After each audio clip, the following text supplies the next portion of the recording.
Hey, good morning, everyone. My name is Mohammed Lashin. Good morning, everyone. My name is Reginald Njoko. Hi, good morning everyone. My name is Ahmed Firoz Muhammad. Good morning, everyone. My name is Vimal Jose. Thank you for taking the time to join us.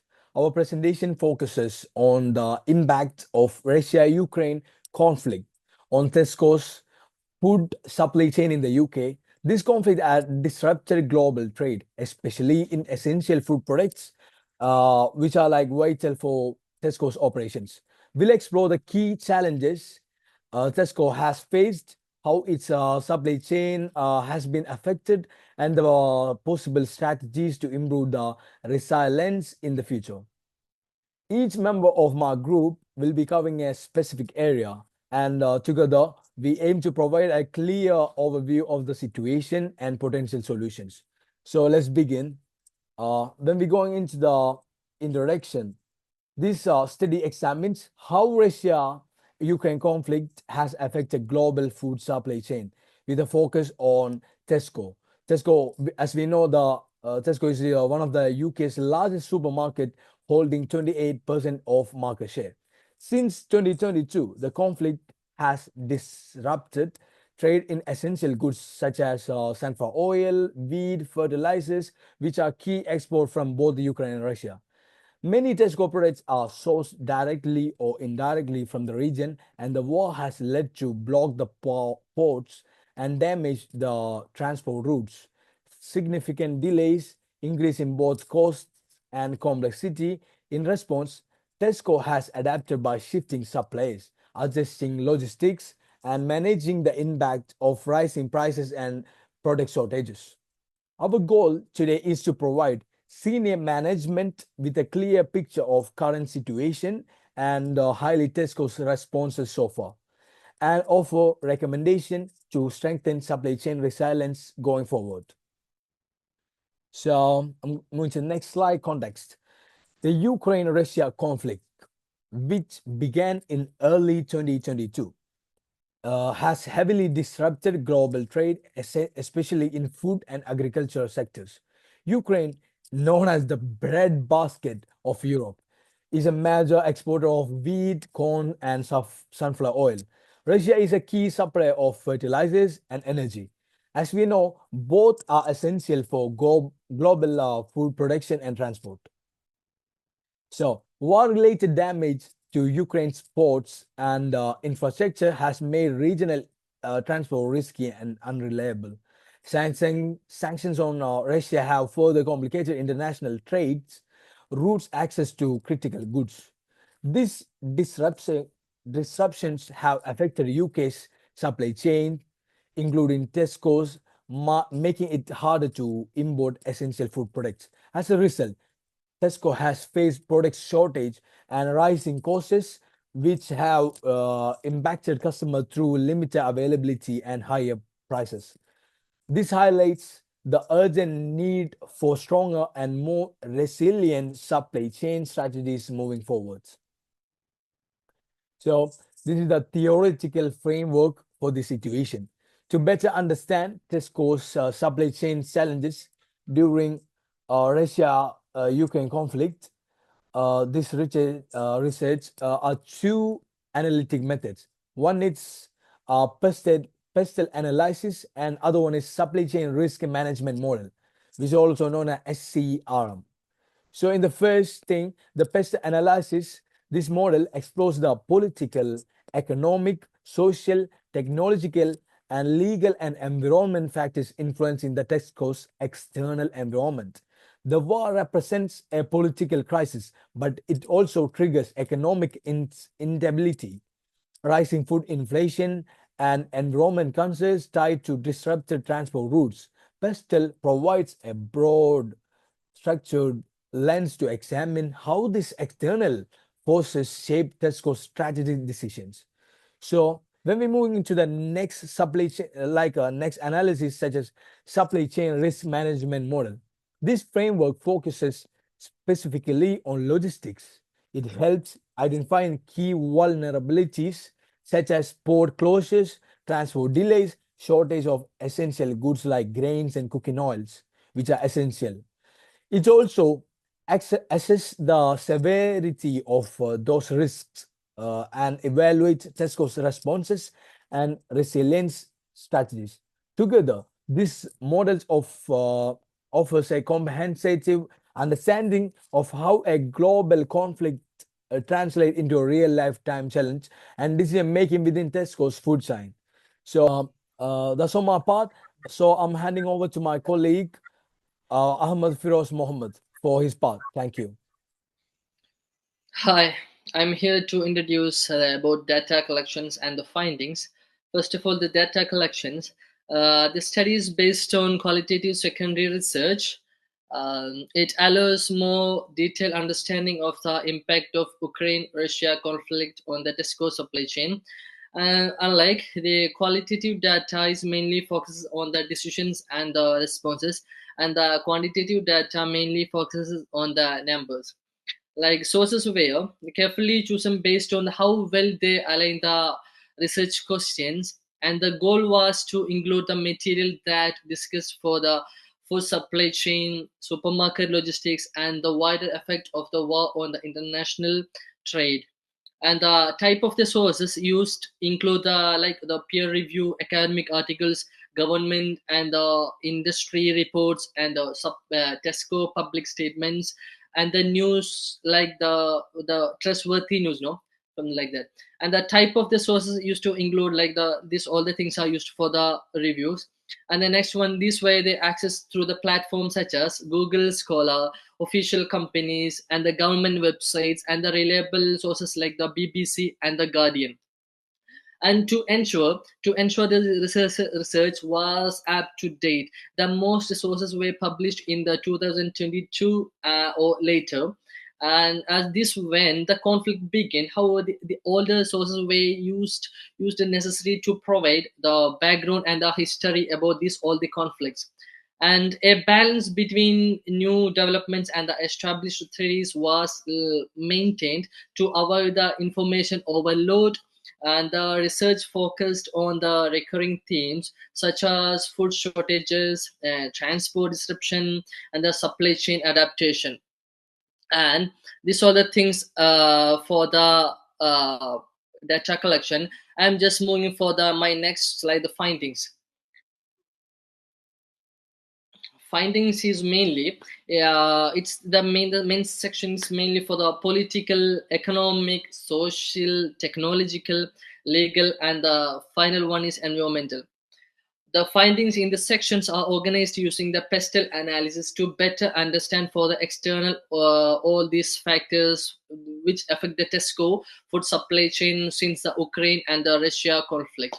From the political perspective, the war has led to the sanctions on the Russia and the instability across the Eastern European, and this has disrupted trade routes, especially ports in the Black Sea, making it harder for the Tesco to access the goods like the main affected for the sunflower oil and the wheat. And next one is economically the global inflation has pushed up the prices for the fuel and the food items. The fuel and the food items were the highly increased prices, and the Tesco has faced higher cost for transporting goods and the purchasing stock, forcing them to adjust the pricing strategies because they were in such a situation they can't do anything, and they were the Tesco has facing a lot of problems during this kind of times. And in the social impact includes changing the customer behavior. Customer is the main element of the Tesco. For the while the customers behavior changes, they can't do anything. In the UK, many shoppers have expressed the concern over empty shelves and the limited stock and the higher prices. And while we are looking from the technology side, technologically the point of view, the conflict highlighted to need for the better supply chain monitoring tools to respond the faster or to the sudden changes in these kind of things. and the legal barriers. Legal barriers also played a main role in this during this time. As a trade restriction, the main thing is the paperwork for the importing and the exporting thing. The paperwork delays made it more and more difficult to import certain goods from the other countries and other things. And lastly, I'm going to the environment. Environmental concerns grew due to rerouted of the shipments and the longer delivery paths, and which led to more emissions for food waste. While getting more delayed, the foods were gone waste. The Tesco's mainly depends on the food things. All these factors together affected Tesco's ability to keep the shelf stocks reliably. To keep all the things, the Tesco faced a main thing during this time, during the Ukraine-Russia conflicts. And thank you. I'm concluding my words. I'm just welcoming my colleague Reginald. Yeah. And speaking on the slide, data analysis method and data analysis. For this research, we used content analysis to examine data. This involved careful reading through secondary sources such as news articles, reports, and Tesco statements. We look for key themes and repeated issues like pointed to supply chain risk. What makes content analysis especially valuable is that systematic and objective, which means the findings are more credible and reliable. It strengthens trust in qualitative. The supply chain risk management model was used in this research to help understand the disruption faced by Tesco under Ukraine-Russia conflict. This model is used for analysis for organizations deal with unexpected problems in their supply chains. It breaks down the process into three main stages: risk identification, risk assessment, and risk mitigation. In this first stage, risk identifications, Tesco experienced several key disruptions. This included blocked ports, limited access to grains and oils, and serious delays in transportation. This risk directly impacted Tesco's ability to essentially food items in stock. Next was risk assessment, where we looked at how several these problems were. The analysis showed that the impact was high prices rapidly, customer satisfaction was dropped, and Tesco had to act fast to avoid long-term damage. Finally, the mitigation refers to Tesco responded. The company found new supplier from other countries, adjusted its products ranges by substituting products, and strengthened internal logistics system to deal with longer shipping routes. By using this model, we were able to clearly understand now not just what we went wrong, but how Tesco managed the situation and what lessons can be learned going forward. I'm going on the next slide, propose data. Data analytics. The supply chain risk management models guided this process. Block stocks, risk assessment, high greatly due to stages and limited supply. Tesco alternatively improved logistics and communications, risk mitigations. Yeah. Thank you. I'm calling on my colleague to speak on his slide. So I'm going to the next slide, proposed solutions. So in this, we have grouped our proposed solutions into three main categories. The first one is supply diversifications. The second one is technology and data. And the third one is resilience and collaborations. So let me go to the first one. On the supply diversification, in this, we can see Tesco should form long-term partnership with a wider range of suppliers, especially from stable regions. So this will reduce dependence on any science areas, particularly conflict zones. So increasing long sources within the UK can also offer more supply stabilities. And the second one is the technology and data. In this, we can see Tesco should invest in AI and predictive analytics to better focus on potential risk and disruptions. So using real-time tracking, and inventory monitoring tools can help them respond more quickly to global events. And the third one is resilience and collaborations. So in this we can see creating buffer stores of essential goods will help handle short-term shocks. So building flexible logistics systems will allow quick rerouting when needed. So lastly, collaborating with government bodies and other retailers can improve supply chain coordinations during crisis. So together, this strategy can help Tesco build a more resilient and adaptive supply chain for the future.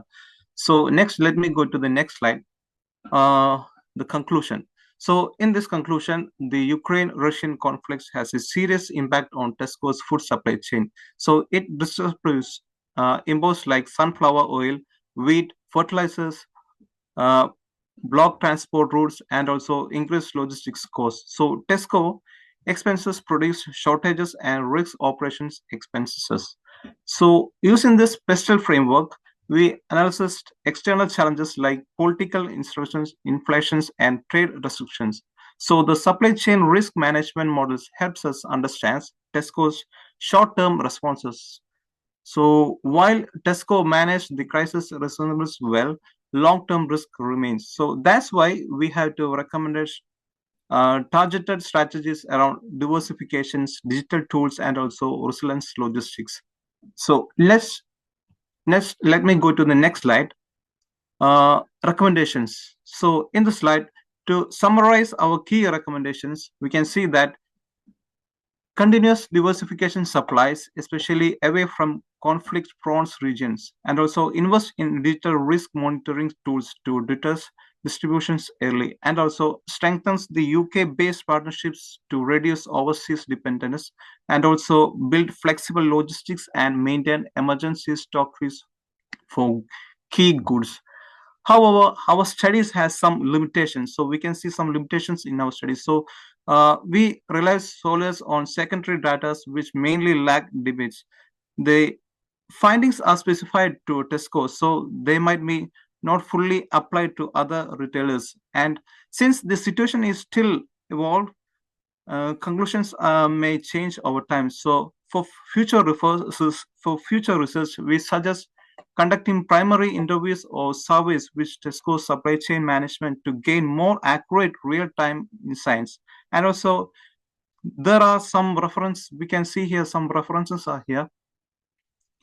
So these are the findings we had researched, and these are the references we have got it.